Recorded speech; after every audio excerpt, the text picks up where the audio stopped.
Welcome back to Founders in the Field, the show where we go behind the scenes with agency leaders, consultants, and creative founders to show you how they're building, scaling, and staying sane in the trenches. I'm your host, Stefan Bradley, and today's guest is Benjamin Barouz, founder and CEO of Brand in Los Angeles. How you doing, Benjamin?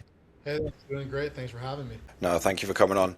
Let's dive straight in. For people who don't know your story, take us right back to the start of your journey. What made you start your own business? And give us an overview of what your role looks like today at Brand in Los Angeles. So I'm a little bit of a senior, I guess. I'm over 40 now, so I've kind of paid my dues before YouTube was profitable. That's when I started my career. So from the ability to see how media has changed and how people's attention spans have changed, I've been able to have a really good positioning from working within political sectors, being able to have some amazing supporters. I was going through this. Some of my people I looked up to that supported me through definitely made some big changes to allow me to be able to have the perspective that I have and to be able to create something that actually comes and helps people. I think my background really came from a positioning of helping those that couldn't speak, helping them speak up to where we're able to give them a voice. So I think that's where we've been kind of true. And our Branding Los Angeles team, as well as our other locations across the US, our biggest wants for us is to be able to be storytellers and to be able to shine a light on the things that matter, not the things that will cause confusion or not help our clients. So when did you start Brand in Los Angeles? When did you first start? Branding Los Angeles was founded in 2007. It was founded in a 400 square foot single with my pup.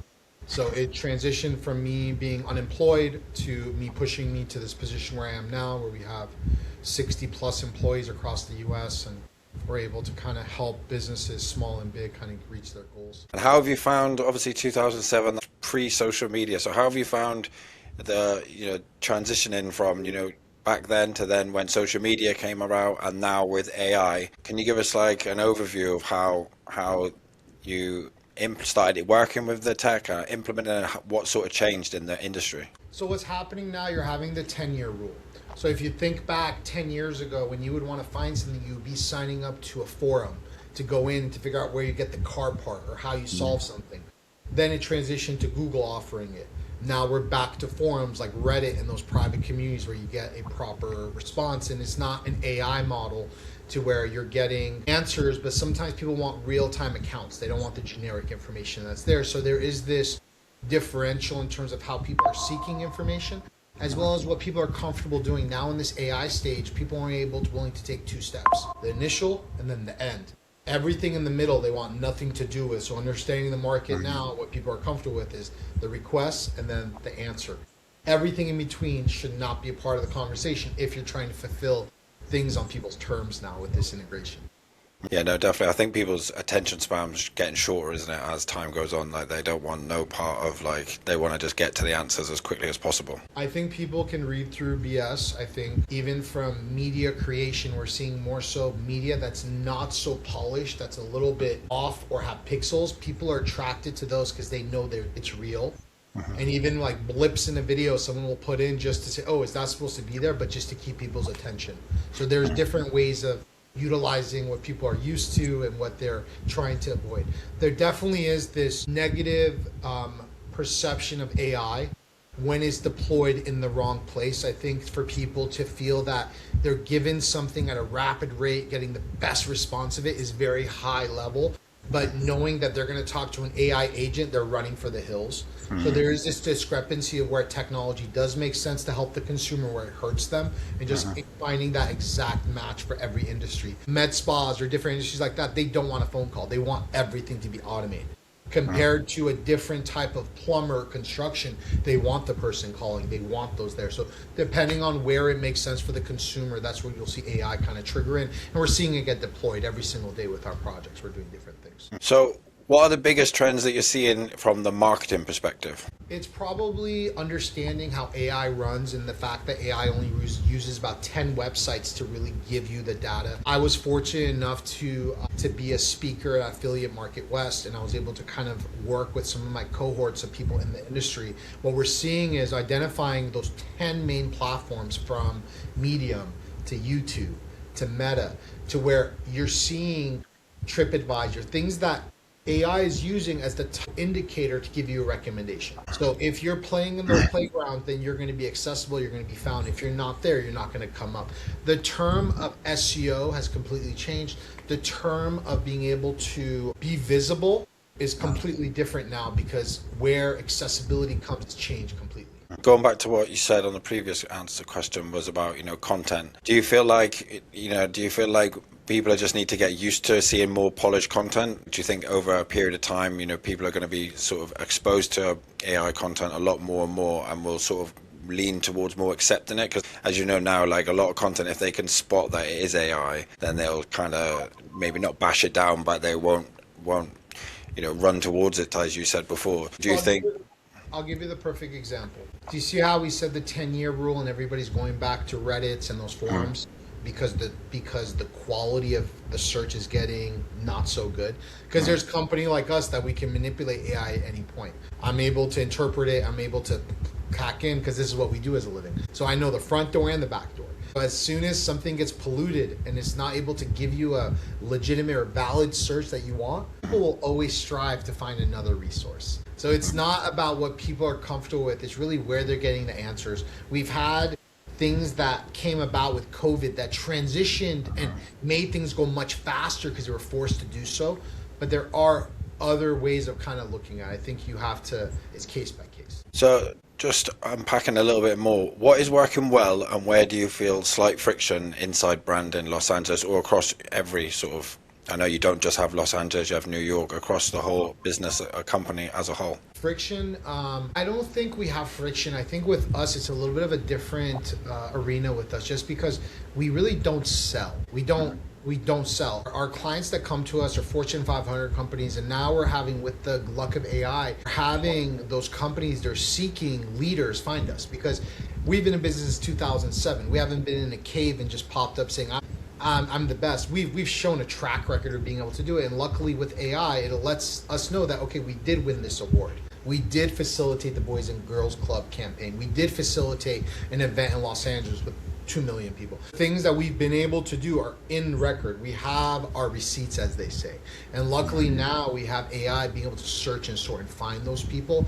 I think the biggest thing that any marketer deals with anybody is perception. So a client's perception of what's real versus what you know to be real, and being able to get into the other person's shoes. So if I'm selling minivans to moms, I need to be a mom that has kids in the back. So being able to understand what perception really means and valuing that with your, so educating clients on what that is. And AI is really scary because AI, you'll be searching and it's based to support no matter what you do. So guess what? It keeps telling you, hey, I have this secret plan to do this. Oh, great job, keep going. Great job, keep going. So I think there is this reality of perception and putting realistic goals for things that AI is skewing a little bit because no matter what you put into it, it says, great job, keep going, great job, keep going. So there is that reality that we deal with as things kind of come about. And what would you say is working well within the company as a whole? I think, honestly, I think it's AI. I think it's AI being able to find us and connect us with those amazing people that have already spent 40 years in the industry and they want their flowers now. So I have a lot of executives that have won awards. They've helped hundreds of thousands of people, and now they go, okay, well, I won all my awards, I've done this, now I want to have visibility. So we're in an interesting place where we're getting amazing professionals that want their flowers now, and they want to be visible. Because what's happening now, you have someone that is very social media friendly, and they're not a specialist, but they go out and they go on YouTube and do this. Guess what? They're a specialist because of accessibility. So we're having this reality check where people are Googling themselves like, wait, why am I not coming up? I've been doing it for 40 years. So we're in an interesting place where we're able to support some leaders and helping them really shine a light, get their knowledge panel set up, get their IMBD set up, get their wiki page set up. Things that really will move the needle when it comes to AI visibility. Yeah, no, definitely. It's a whole new type of way of looking at it, isn't it? Being able to be found by AI and being recommended by them, being able to articulate well in the copy that AI is going to actually spot that and start recommending you. My one tip, people do not use AI writing tools. Just understand, as they cut the fat, they're going to know if you're AI written. check every piece of content you put up. Make sure it's not AI written. You will fail before you even start. So, Benjamin, walk me through your client acquisition process. You kind of touched on it before where you're not really selling, they're coming to you, but has it always sort of been like that? No, of course not, man. We were pounding the pavement. We were busting down every door. I lost all my hair. You can imagine the work that we did. This is the reality of starting a business. For me, I can say this because I went through the trenches. I went through COVID. We went through every possible scenario that the world can give you, and we're still standing, and we're still going, and we're thriving. So in terms of our acquisition process is really identifying if they're a good match for us, because we are not a numbered staff members. We're a certain number, and we can facilitate. So for us to bet on our clients, that's what we do. So if someone comes to us and they don't follow our ethos, or they're not necessarily in a place where we believe in what they're going to create is going to be bountiful, we will say no thank you, because we know there's limited time. We know there is not enough time in the world to be able to help everybody, and we want to make sure if we do help someone, we can move the needle. We're able to actually help them. And do you turn down business then quite a bit for people? Do you? All the time. And All that, the time. is that mainly because you don't believe in their goals, where they want to go to, or is it just not business fits? We have ethos, man, with our company.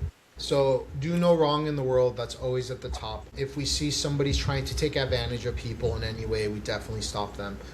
We just went through the old crypto boom, and we went through all these different things. So understanding what's real, what's not. And I've been on CNN multiple times, CNBC, specifically for identifying things that are not right. Because we've waved the flag of running solid campaigns and being able to verify if things are valid. So we have a really high threshold of who we do business with, who we allow in our world, and helping those that are helping others, not hurting others. Anything that is, we're a family company, so there's certain things that we just don't do. The main thing is we just want to protect consumers, and we don't want to put anything evil in the world. I think that's a good start. Definitely, you don't want to be putting anything evil in the world. I know other clients will sort of take on anybody, but I feel like having that sort of ethics in there is going to not only make you feel good, but knowing that you're not doing anything to harm. Because with marketing, you're trying to get a message out to as many people as you to communicate to lots of different people. The best thing I can say, trust people for who they are. Trust the crook to be a crook. Trust this person to be who they are. We will call when it makes sense, when the connection's there and you need them, but just know you're letting a fox in the house. So if you let them in and they're doing it to others, a short amount of time until they do it to you. So for us, me, again, I'm older, I've seen it. I just don't need that negative energy in our world, and bringing someone into our playground that's not wanting to help is not a part of our ethos. We do not let them in. So Benjamin, where do you want to be in the next 12 to 18 months in terms of business? I think we are identifying who we are and who we serve best. I think we are definitely stepping in the direction of helping things that have bigger impacts.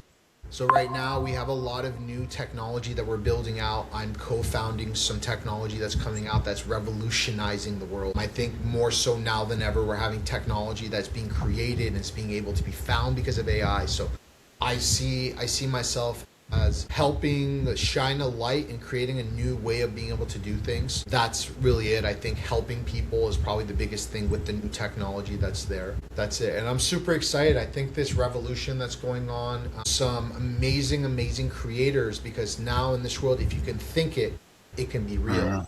So I'm having people call me with ideas that they create on Lovable, and they're amazing. And one of our clients that he created something that now he's selling to a hospital that was made directly through Lovable, through our support. So anything is possible. Wow.